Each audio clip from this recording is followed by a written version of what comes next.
Hello दोस्तों, स्वागत है एक बार फिर से आप सभी का हमारे इस नए वीडियो में। दोस्तों, आज का ये वीडियो आप सभी के लिए बहुत ज़्यादा इंपॉर्टेंट होने वाला है, क्योंकि आज के इस वीडियो में आपको कुछ टिप्स बताने वाला हूं। अगर आप ऑप्शन ट्रेडिंग के अंदर लॉस करके बैठे हुए हो या फिर कंटिन्यूअस आप लॉस कर रहे हो, तो आज के इस वीडियो में आपको जो टिप्स बताऊंगा उसकी मदद से आप अपने लॉसेस को रिकवर कर सकते हो या फिर आप अपने लॉसेस को बढ़ने से रोक सकते हो। आज के इस वीडियो में आपको बहुत कुछ सीखने को मिलेगा। वीडियो को पूरा एंड तक देखना और कहीं पर भी स्किप मत करना। चलिए आज का वीडियो स्टार्ट करते हैं। तो दोस्तों, अगर आप ऑप्शंस में ट्रेड करते हो तो ट्रेडिंग के दौरान लॉस होना बिल्कुल जाहिर सी बात है, और ये सभी के साथ ऐसा होता है। मतलब ऐसा कोई भी ट्रेडर नहीं होगा जिसका लॉस नहीं होता होगा। मतलब हमेशा प्रॉफिट हो ऐसा बिल्कुल भी नहीं होता है। तो इस चीज को आप हमेशा ध्यान में रखिएगा। एंड लॉस तो सभी के होते हैं, बट लॉस को मैनेज कैसे करना है। लॉस जब होते रहता है, ट्रेडिंग जब कर रहे होते हैं ऑप्शंस में, तो उस समय हम लोगों को क्या क्या पॉइंट्स ध्यान में रखने चाहिए, वो सारी चीजें हम लोग यहाँ पे अभी डिस्कस करने वाले हैं। जैसे कि रिस्क मैनेजमेंट कैसे करना है, कितने रुपए का हमारा रिस्क रहेगा, कितने सारी चीजें इस वीडियो में कैलकुलेशन के साथ देखेंगे। पोजीशन साइजिंग क्या रखनी चाहिए, हम लोगों को मार्केट से क्या एक्सपेक्टेशंस रखने चाहिए। जैसा कि आप सभी को पता होगा, सेबी के अकॉर्डिंग 89% ट्रेडर्स लॉस मेकिंग रहते हैं एंड सिर्फ 11% ट्रेडर्स ही प्रॉफिटेबल हैं। तो इस चीज को आपको ध्यान रखना है कि मार्केट के अंदर हम लोगों को कितना एक्सपेक्टेशंस रखना है। बहुत सारे लोग बहुत ज्यादा हाई एक्सपेक्टेशंस लेकर के मार्केट के अंदर आते हैं और इस वजह से बहुत सारे लोग लॉस करते हैं।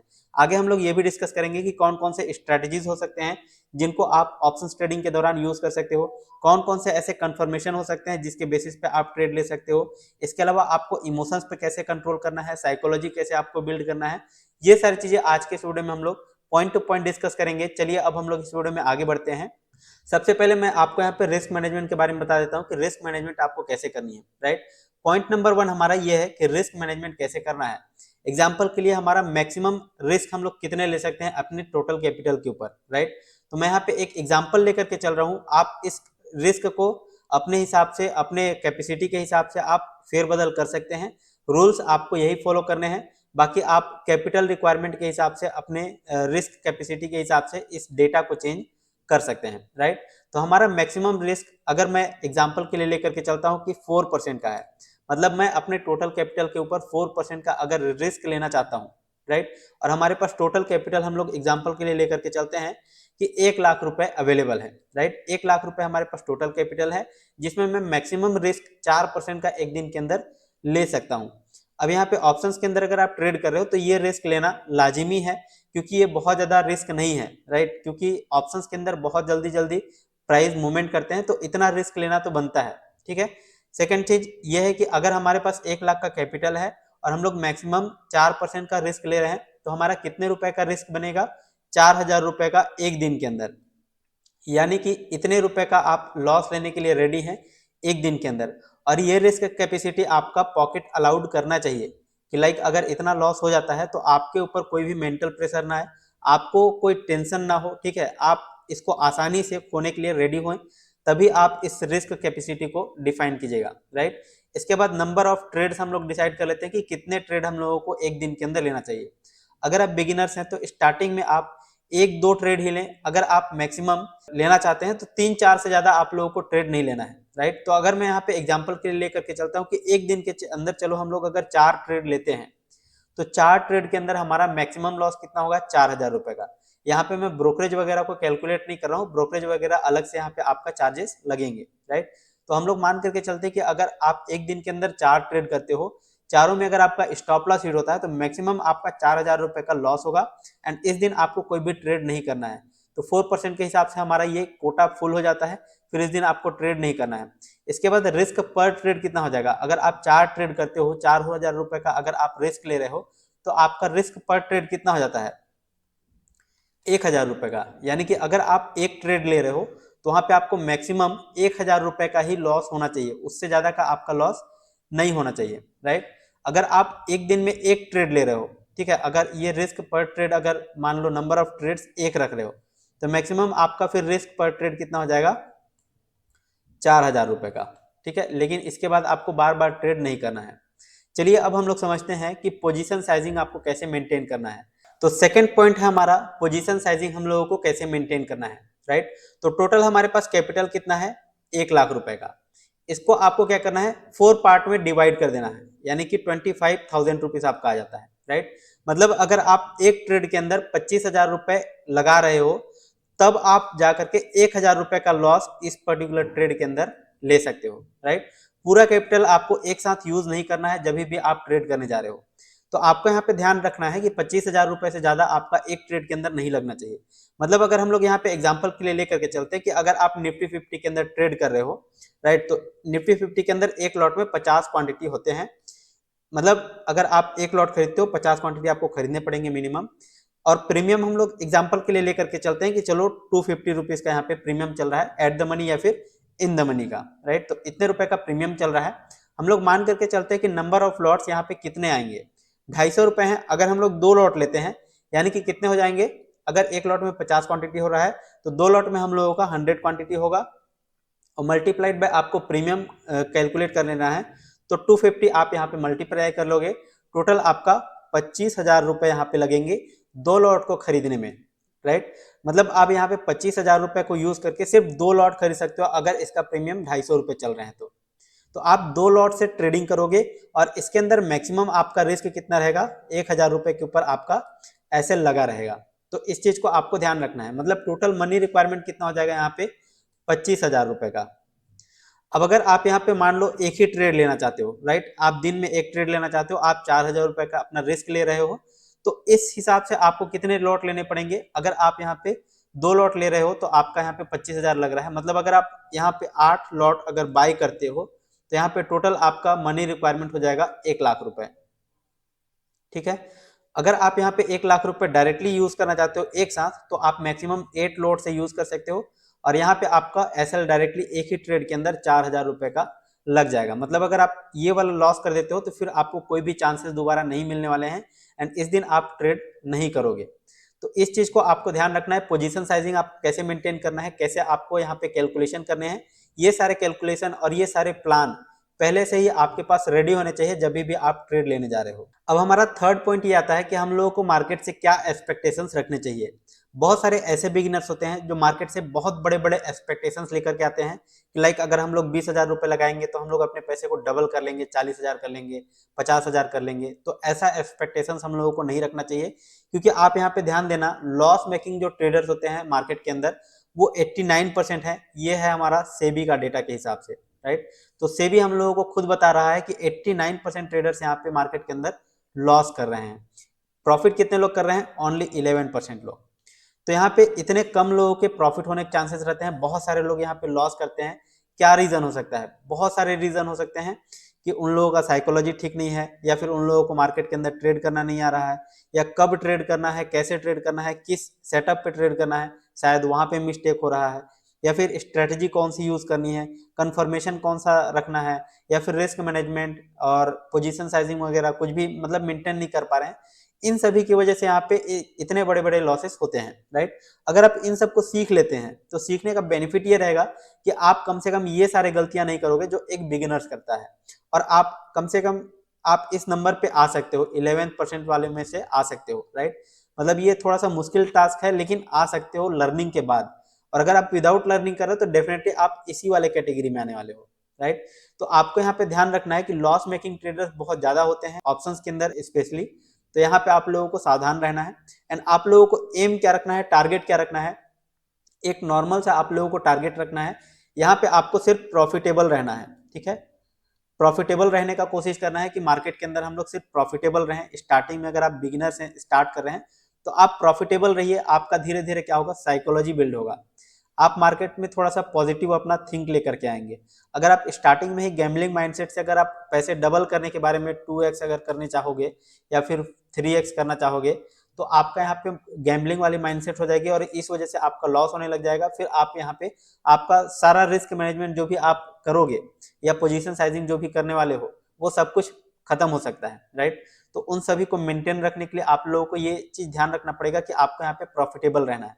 या फिर अगर आपको कुछ टाइम हो गए हैं मार्केट में, सर्वाइव कर रहे हो अच्छे खासे, तो आप लोगों को अपना टारगेट, दूसरा टारगेट ये रखना चाहिए कि आपको एटलीस्ट 2 गुना आपको अपना प्रॉफिट लेना चाहिए। मतलब आपको पैसे डबल नहीं करने हैं कि 40 लगाए तो आप 80 कर लोगे, ठीक है। आपको यहाँ पे 2 गुना इस पर करना है कि जितना आप रिस्क ले रहे हो, ठीक है। मान लो कि हम लोग एग्जाम्पल के लिए अगर 4,000 रुपए का रिस्क ले रहे हैं एक दिन के अंदर ऑप्शंस के अंदर, तो हम लोगों का टारगेट ये होना चाहिए कि 8,000 रुपये हम लोग यहाँ से डेली का प्रॉफिट निकाल लें, राइट। मतलब अगर आप 8,000 रुपये का प्रॉफिट निकाल ले रहे हो 1 लाख रुपए कैपिटल यूज करके, तो आपको फिर उस दिन बार बार ओवर ट्रेड नहीं करना है। इतने के बाद आपको रुक जाना है एंड अपने डेस्कटॉप को, अपने कंप्यूटर को बंद कर देना है, ठीक है। तो आपको अपना एम समझ में आ गया कि आपको एम स्टार्टिंग में रखना है प्रॉफिटेबल होने का। कितना प्रॉफिट होगा उसको आप भूल जाइए।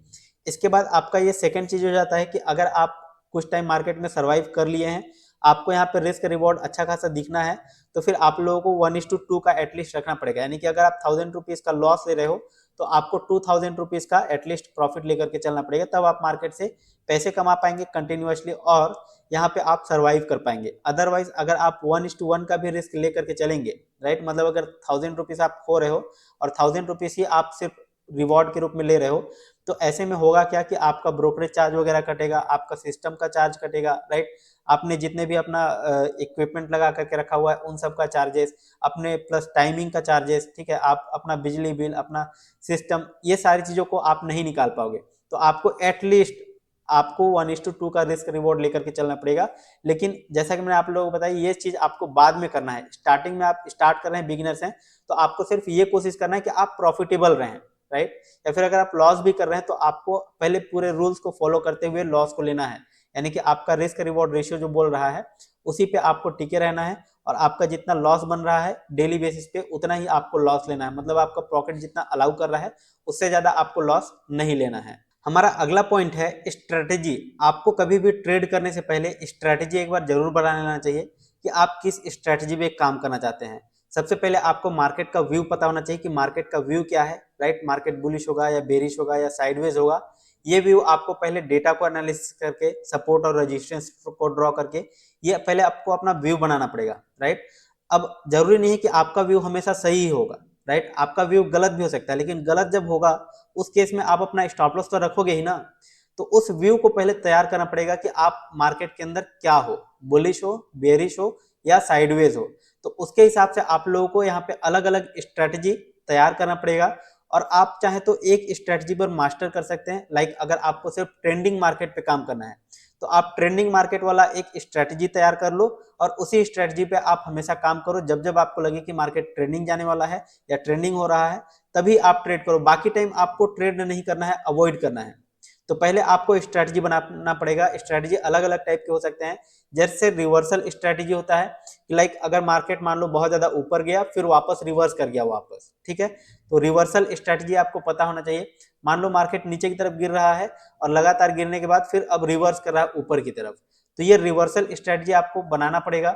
सेकंड चीज, अगर आप मार्केट के अंदर ट्रेंडिंग हो रहे हैं, मतलब मार्केट मान लो अभी ट्रेंड में चल रहा है अप वाले में, ठीक है, मतलब हायर हाई हायर लो बनाते हुए क्या कर रहा है, मार्केट ऊपर की तरफ जा रहा है, अप ट्रेंड में चल रहा है, तो आपको अप ट्रेंड वाले स्ट्रेटजी बनाने पड़ेंगे। मान लो लोअर लो लोअर हाई, लोअर लो लोअर हाई बनाते हुए मार्केट क्या कर रहा है, नीचे की तरफ गिर रहा है, तो ये भी एक ट्रेंडिंग मार्केट है, डाउन ट्रेंड में है, तो इसका एक अलग स्ट्रेटजी हो सकता है, इसका भी एक स्ट्रेटजी हो सकता है। इसी तरह से आपको ब्रेकआउट ब्रेक डाउन के ऊपर भी स्ट्रेटजीज बनाने पड़ेंगे। मतलब मार्केट अगर मान लो किसी पॉइंट पर आकर के बार बार सपोर्ट रेजिस्टेंस ले रहा है, सपोर्ट ले रहा है, वहां पे आपको ब्रेकआउट या ब्रेक डाउन देखना पड़ेगा। जैसे यहाँ पे क्या हो रहा है, मान लो इस तरह से मार्केट चल रहा है, राइट। अब मान लो यहाँ पे आपने ट्रेंड लाइन ड्रॉ कर लिया, यहाँ अगर मान लो ब्रेकआउट करता है तो आपको ब्रेकआउट पे कैसे खेलना है, कैसे आपको ट्रेड लेना है, रिवर्सल पे लेना है, रिटेस्ट करेगा तब लेना है, या फिर आप डायरेक्टली घुसना चाहते हो, तो यहाँ पे आपको अपना एक स्ट्रेटजी बनाना पड़ेगा कि ब्रेकआउट करेगा तब आपको कैसे एंट्री करना है, और ब्रेकडाउन करेगा ट्रेंड लाइन को तब आपको कैसे एंट्री करना है। तो ये दो तरह का स्ट्रेटजी आपको यहाँ पे भी देखने को मिल जाता है। इसके अलावा अगर आप साइडवेज मार्केट में प्ले करना चाहते हो कि लाइक मार्केट अभी साइडवेज है, तो इसमें आपको कौन सा स्ट्रेटजीज फॉलो करने हैं, आप ऑप्शन सेलिंग का भी स्ट्रेटजीज बना सकते हो। अगर आपके पास कैपिटल बहुत ज्यादा है, आपके पास अगर फंडिंग अच्छी खासी है, तो आप सेलिंग करके भी पैसे कमा सकते हो। तो जब मार्केट साइडवेज रहे, आपको दोनों तरफ डेटा एकदम न्यूट्रल सा लगे, आपको लगे कि मार्केट अभी न्यूट्रल रहने वाला है, तो आप दोनों साइड का हेज करके, मतलब ऑप्शंस को सेल करके भी यहाँ से पैसे कमा सकते हो, राइट। इसके अलावा हेजिंग वाले भी स्ट्रेटजीज हो सकते हैं। लाइक मान लो अगर आप मार्केट में बुलिश हो, आप बुलिश ट्रेड ले रहे हो, लेकिन अगर मार्केट में आपके अगेंस्ट चलने लग गया, राइट, मान लो अगर आपने सोचा कि कॉल जाएगा, आपने कॉल खरीद लिया, लेकिन अगर मार्केट आपके अगेंस्ट जाने लग गया, तो उस केस में क्या होगा, उसको कैसे हेज करना है। इसके अलावा मार्केट में अगर आपको लगता है कि डाउन जा रहा है, आप नीचे की साइड ट्रेड कर रहे हो, मतलब पुट साइड में जा रहे हो। लेकिन अगर मार्केट आपके अगेंस्ट चला गया तो उस केस में आप क्या करोगे, तो उस केस में आपको हेजिंग काम आता है, मतलब आपको हेज करके रखना पड़ता है दोनों साइड से। और किस स्ट्राइक प्राइस पे आपको हेज करना है, ये सारे पॉइंट हमने अपने नोट्स में डिस्कस किया हुआ है कि कैसे आपको हेजिंग करना है, कैसे आपको स्ट्रेटजीज बनाने हैं। तो बहुत सारे स्ट्रेटजीज के बारे में यहाँ पे हमने डिस्कस किया कि इतने सारे टाइप के स्ट्रेटजीज हो सकते हैं। इसके अलावा भी और भी स्ट्रेटजीज हो सकते हैं। कई सारे लोग तो इंडिकेटर के बेस पे या फिर कई सारी चीज़ों के बेस पे यहाँ पे ट्रेड लेते हैं। तो वो सारे स्ट्रेटजीज भी यहाँ पे मार्केट के अंदर हो सकते हैं। उन सबको आपको लर्निंग करना पड़ेगा, एक्सपीरियंस लेना पड़ेगा और उन सबको प्रैक्टिकल करके आपको वहाँ पे खुद का एक्सपीरियंस बिल्ड करना पड़ेगा। पांचवा पॉइंट है कि ट्रेड कंफर्मेशन आपको कहां से मिलेगा, आप किस किस तरह से मार्केट के अंदर ट्रेड कंफर्मेशन ले सकते हैं। तो आपके पास बहुत सारे ऑप्शंस हो सकते हैं। जैसे कि अगर आप इंडिकेटर बेस पर अगर ट्रेड लेना चाहते हो तो आपको इंडिकेटर के बारे में सीखना पड़ेगा। ठीक है, जैसे बहुत सारे मार्केट के अंदर इंडिकेटर हो सकते हैं। आरएसआई इंडिकेटर होता है, एमएसईडी होता है।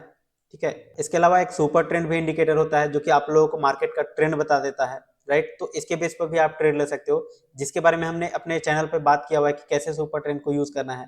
आप उसको भी चाहे तो देख सकते हैं। कैंडलस्टिक या फिर चार्ट पैटर्न के बेस पे भी आप मार्केट के अंदर ट्रेड ले सकते हो, जो कि प्राइस एक्शन बोला जाता है बेसिकली। इसमें आप सपोर्ट एंड रेजिस्टेंस भी देख सकते हो कि कहाँ पे हमारा सपोर्ट बन रहा है, कहाँ पे हमारा रेजिस्टेंस बन रहा है। तो इन सब के बेस पे भी आप ट्रेड ले सकते हो। इसके अलावा आपके पास तीसरा ऑप्शन ये भी होता है कि आप ऑप्शन चेन के अंदर डेटा एनालिसिस करो कि डेटा आपको क्या बोल रहा है। जैसे कि ओपन इंटरेस्ट का डेटा देखते हैं, ठीक है, इम्प्लाइड वॉलेटिलिटी आपको क्या बोल रहा है, इसके अलावा डेल्टा क्या बोल रहा है, थीटा क्या बोल रहा है, कितना यहाँ पे डेल्टा है, कितना थीटा वैल्यू है, कितना गामा है। ऑप्शन ग्रिक्स के बारे में आप पता लगाएं। तो इन सब के बेस पे आप क्या कर सकते हो, मार्केट के अंदर कॉन्फर्मेशन के साथ, मतलब कॉन्फिडेंस के साथ आप यहाँ पे चाहे तो ट्रेड ले सकते हैं। ये आपके पास अच्छा ऑप्शन होता है। आपके पास तीनों ऑप्शन होते हैं, आप चाहे तो किसी भी एक को यूज कर सकते हैं। अगर आप इंडिकेटर के बेस पे ट्रेड करना चाहते हो तो इंडिकेटर यूज कर सकते हो। अगर आपको प्राइस एक्शन समझ में आता है तो प्राइस एक्शन देख सकते हो। अगर आपको ओआई डेटा देखना आता है या फिर आपको ऑप्शन चेन रीड करना आता है तो आप उसके बेस पे भी सपोर्ट रेजिस्टेंस निकाल सकते हो और वहां पे भी आप एनालिसिस करके ट्रेड प्लेस कर सकते हो। और अगला पॉइंट है कि जब भी आप ट्रेड कर रहे हो तो वहां पे आपको बीच में इमोशंस को नहीं लाने हैं और अपने साइकोलॉजी को मेंटेन रखना है। और साइकोलॉजी को आप तभी मेंटेन रख सकते हैं जब आपका एक्सपीरियंस होगा मार्केट के अंदर, जब आप प्रॉफिट लॉस मार्केट के अंदर देखे रहेंगे, जब आप रियल मनी से ट्रेड करेंगे तब आपका साइकोलॉजी बिल्ड होगा। जब आप ऑप्शंस ट्रेडिंग को अगर पेपर ट्रेडिंग पे करते हो या फिर आप वर्चुअल मनी से ट्रेडिंग करते हो तो वहां पे आपका साइकोलॉजी खराब होता है, साइकोलॉजी बनता नहीं है। तो आपका साइकोलॉजी तभी बनेगा जब आप रियल मनी से ट्रेड करोगे। तो एक चीज का ध्यान रखना, आपको इमोशनली वहां पे नहीं अटैच होने हैं। जब भी आप ट्रेड करने जा रहे हो, जो भी आपने अपना प्री प्लान बना करके रखा हुआ है कि इतने पे आपको एंट्री करना है, इतने पे आपको एग्जिट करना है, इतने पे आपका टारगेट होना है, स्टॉप लॉस इतना है, तो उन सबको आपको इन सब के बीच में इमोशंस को नहीं लाने हैं। इमोशनली आपको कंट्रोल नहीं करना है, अपने डिसीजंस को बार बार चेंज नहीं करना है। जो भी आपने एक बार डिसीजन बना लिया है ट्रेड लेते समय, उसी डिसीजन पे आपको वहां पे टिके रहना है। और सबसे इंपॉर्टेंट होता है कि आपका रिस्क रिवॉर्ड मेंटेन रहना चाहिए। तो वहां पे आपका इमोशंस बीच में नहीं आना चाहिए। जितना आप रिस्क ले रहे हो उतना आपका पॉकेट अलाउ करना चाहिए, तभी आप इमोशनली यहाँ पे अटैच नहीं होगे। राइट, अब हम लोग यहाँ पे पहला पॉइंट बात कर लेते हैं कि क्या क्या इमोशंस और साइकोलॉजी की बेस पे यहाँ पे ट्रेडिंग होता है। तो यहाँ पे कंट्रोल करना है आपको फोमो ट्रेडिंग। फोमो मतलब होता है फियर ऑफ मिसिंग आउट। ये कई बार ट्रेडिंग तब होता है जब आपको लगे कि मार्केट अभी निकल चुका है और हमारे हाथ से निकलने वाला है। राइट, मतलब अचानक से मार्केट एक डायरेक्शन में जाने लग जाता है तो वहां पे आपको फियर ऑफ मिसिंग आउट हो जाता है कि यहाँ पे हमारे से ये ट्रेड छूट ना जाए, मार्केट बहुत ज्यादा ऊपर निकल जाएगा और हम लोगों को फिर दोबारा अपॉर्चुनिटी नहीं मिलेगा। तो ये फोमो वाली ट्रेडिंग जो है वो बहुत गंदी होती है। जब भी आप इस तरह के ट्रेड में आए, मतलब फोमो ट्रेड अगर आप कर रहे हैं तो देखिएगा, आप ध्यान दीजिएगा, जब भी आप ट्रेड में एंट्री करेंगे ट्रेड आपके अगेंस्ट में रिवर्स कर जाएगा, तो वहां पे आपका बहुत बड़ा लॉस हो जाता है। और वो सबसे बड़ा लॉस ये है कि आपका वहां पे इमोशंस का लॉस होता है, आपका साइकोलॉजी बिगड़ता है। तो इसलिए आप लोगों को कभी भी फोमो ट्रेड नहीं करना चाहिए। जब आपको कॉन्फिडेंस आए, जब आराम से आपको एंट्री का पोजीशन टाइम मिले, तब आपको एंट्री करना है। हड़बड़ी में आपको ट्रेड नहीं करना है। तो फोमो ट्रेडिंग को आपको अवॉइड करना है। ठीक है, अगला पॉइंट है कंट्रोल आपको करना है ओवर ट्रेडिंग पे। कई बार क्या होता है, अगर छोटा सा लॉस हो गया तो उस लॉस को सोचते हैं कि रिकवर कर लेते हैं एक बार ट्रेड करके, तो उसको लॉस को रिकवर करने के चक्कर में एक फिर से नया ट्रेड ले लेते हैं और उसमें भी लॉस होने लग जाता है। फिर उस लॉस को रिकवर करने के लिए बड़ा ट्रेड ले लेते हैं और फिर उसमें लॉस कर लेते हैं। और इस ट्रैप में बार बार क्या करते हैं, बिगिनर्स फंसते जाते हैं। तो इस ट्रैप में आपको नहीं फंसना है। ओवर ट्रेड की गलती आपको कभी भी नहीं करनी है। जितने आपने ट्रेड फिक्स करके रखे हुए हैं कि एक दिन के अंदर हम लोगों को 4 ट्रेड करना है, मैक्सिमम हमारा 1000 रुपये का पर ट्रेड लॉस होने वाला है, तो उस चीज के ऊपर आपको मेंटेन रखना पड़ेगा। अदरवाइज आपके साथ ओवर ट्रेड हो जाएगा अगर आप बिना प्लान के ट्रेडिंग करने आओगे तो। ओवर ट्रेडिंग अगर होना स्टार्ट हो गया तो फिर आपको कोई नहीं बचा सकता, आप बहुत ज्यादा लॉस यहाँ कर लोगे, राइट। थर्ड पॉइंट क्या आपको मेंटेन करना है कि आपको कंट्रोल करना है होप वाले ट्रेड पर, राइट। कई बार क्या होता है, मान लो आपने यहाँ पे एंट्री किया, आपको लग रहा है कि मार्केट ऊपर जाएगा, लेकिन जैसे ही आपने एंट्री किया नीचे की तरफ गिरने लग गया। अब यहाँ पे मान लो आपका स्टॉप लॉस है, आप क्या करते हो, होप करने लग जाते हो कि मार्केट वापस रिकवर करेगा, अपने स्टॉप लॉस को क्या कर देते हो, हटा देते हो और नीचे की तरफ प्लेस कर देते हो, और फिर मार्केट नीचे आ जाता है, फिर आपके पास स्टॉप लॉस के पास आ जाता है, फिर आपको लगता है कि मार्केट अब यहाँ से रिकवर कर जाएगा, तो आप अपने स्टॉप लॉस को हटा करके फिर से नीचे की तरफ ट्रेल कर देते हो, जबकि ये गलती आपको कभी भी नहीं करनी चाहिए। और कई सारे लोग एवरेज भी करने लग जाते हैं, एवरेज करना भी एक बहुत गंदी आदत है।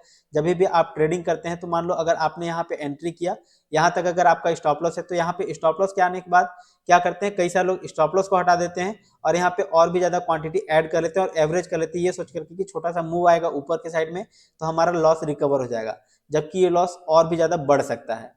तो आपके अगेंस्ट अगर मार्केट जा रहा है तो आपको एक्सेप्ट करना पड़ेगा, आपको वहां पे मार्केट के साथ फाइट नहीं करना है, मार्केट के अगेंस्ट आपको ट्रेड बार बार नहीं करना है।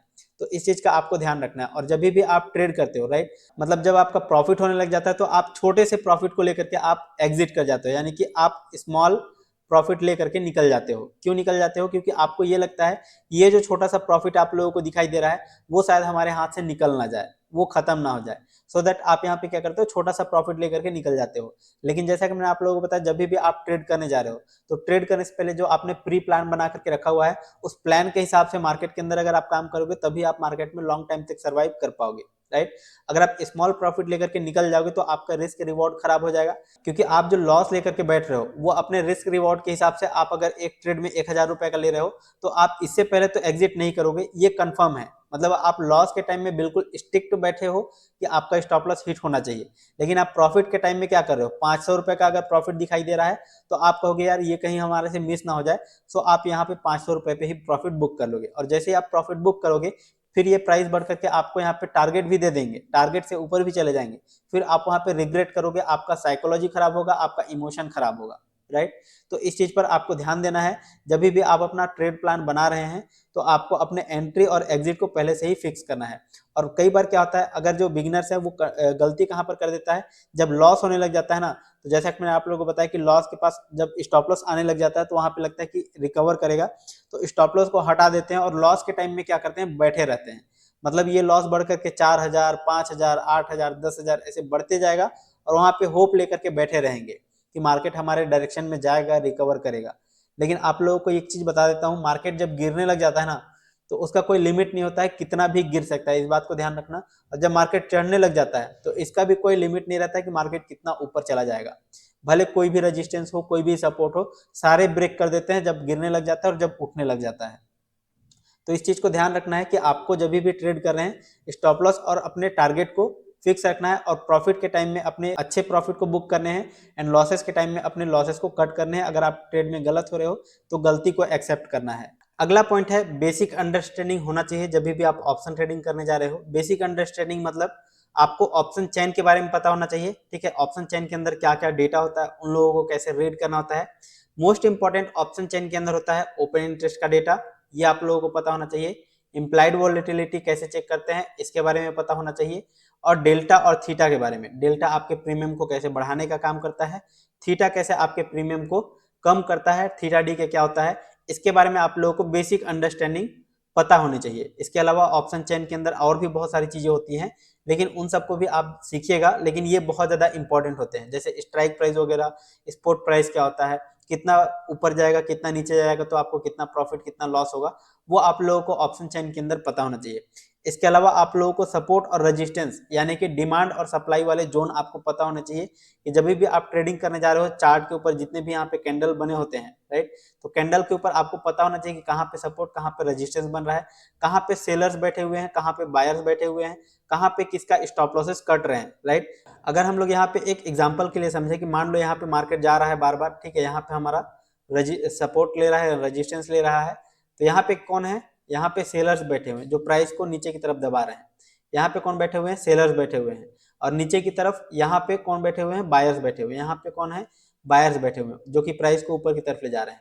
अब यहाँ पे होता क्या है, देखो अगर मान लो ये रेजिस्टेंस टूट रहा है, राइट, तो जो सेलर्स यहाँ पे बैठे हुए हैं उनका स्टॉप लॉस यहाँ यहाँ यहाँ कहीं आसपास होगा, राइट। यहाँ पे जो बायर्स बैठे हुए हैं जो बाई कर रहे हैं उनका स्टॉप लॉस यहाँ यहाँ यहाँ कहीं आसपास होगा।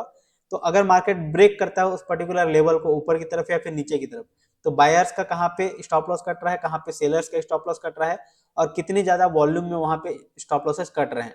अगर आप ये चीज पकड़ लेते हो तो डेफिनेटली आप ब्रेकआउट और ब्रेकडाउन को अच्छे से ट्रेड कर सकते हो, राइट।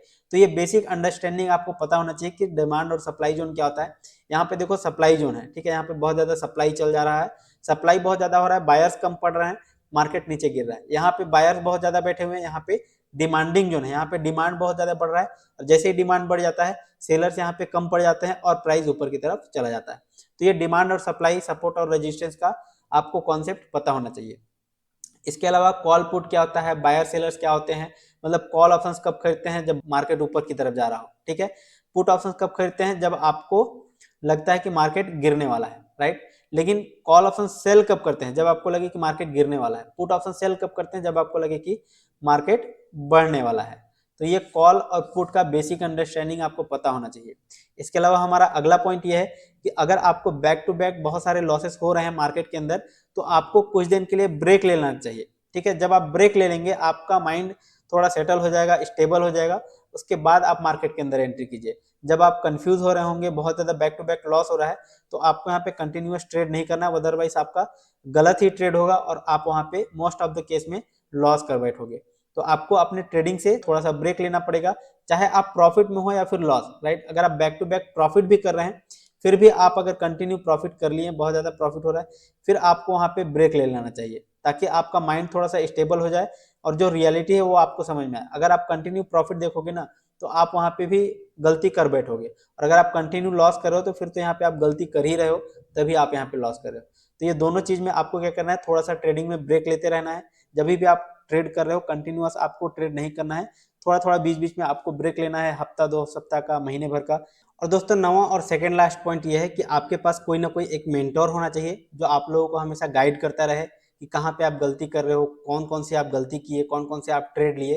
तो उन सब में आपको एक मेंटोर की जरूरत पड़ती है, उससे आप डिस्कस कर सकते हो, या फिर आपके पास कोई ऐसे फ्रेंड होने चाहिए, आपके सर्कल में ऐसे कोई होने चाहिए जिनसे आप अपने ट्रेडिंग के बारे में बात कर सको। क्योंकि ये जो ट्रेडिंग प्रोफेशन है, ये जो बिजनेस है, ये बहुत ही लॉनलीनेस प्रोफेशन है। इसके अंदर आप अकेलेपन महसूस करोगे।